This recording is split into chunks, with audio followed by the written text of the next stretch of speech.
Good morning বন্ধুরা। আজকে 13 September 2024। আর আমি আমার প্রথম ভিডিওতে বলেছিলাম যে আমি একজন ড্রাইভার, আর সেই কাজের সূত্রে আজকের গন্তব্য হচ্ছে চিত্তরঞ্জন।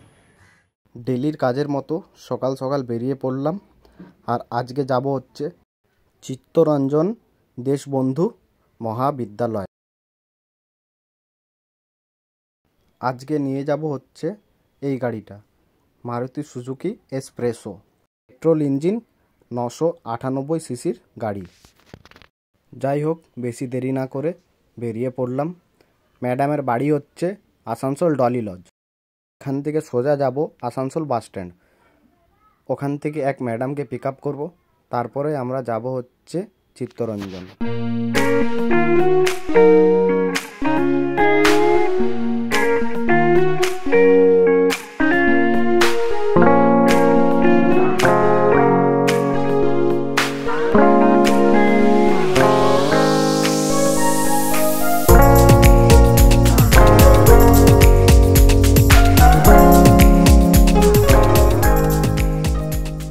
আসানসোল বাস স্ট্যান্ড থেকে ম্যাডামকে পিক আপ করার পর পৌঁছে যাই বিএনআর মোড়। যাই হোক, সকাল সকাল খুব একটা জ্যাম ছিল না, আর সেই জ্যাম সম্পর্কে গল্প করতে করতে আমরা পৌঁছে যাই হচ্ছে ভগৎ সিং মোড়।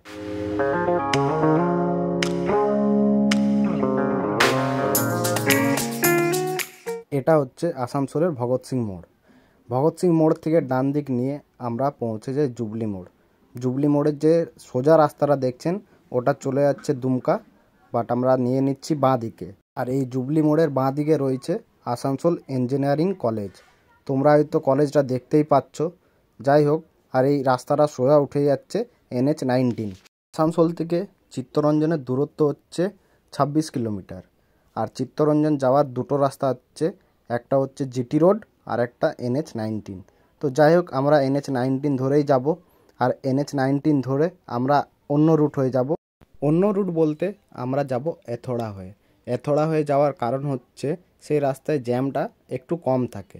যদি মেন রাস্তা দিয়ে যাই তাহলে ট্রাকের পরিমাণটা খুব বেশি থাকে, তাই আমরা ওই রাস্তাটা ধরবো না।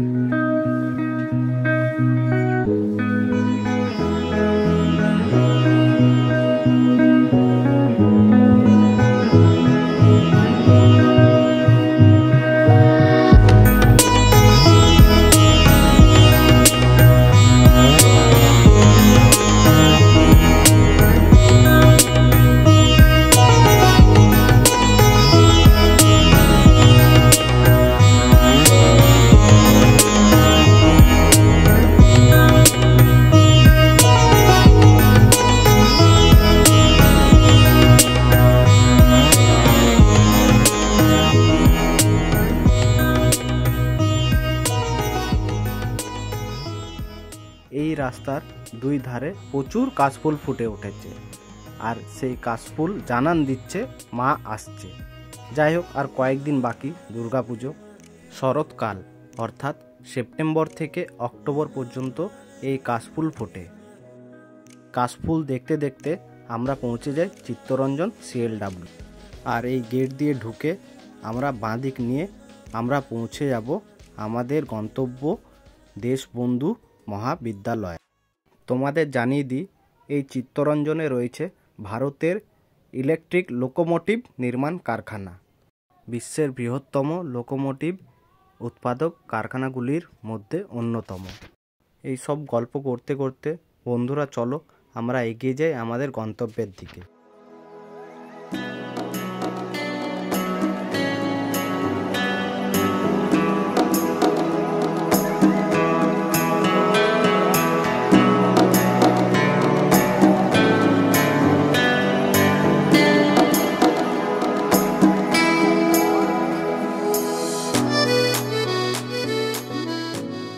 বন্ধুরা, আমরা পৌঁছে যাই আমাদের গন্তব্য দেশবন্ধু মহাবিদ্যালয়। তার সামনেই রয়েছে একটি বিশাল বড় খেলার মাঠ। যাই হোক, আমার জায়গাটা খুব ভালো লেগেছে, কারণ চারিদিকে সবুজ, মানে গাছে ভর্তি।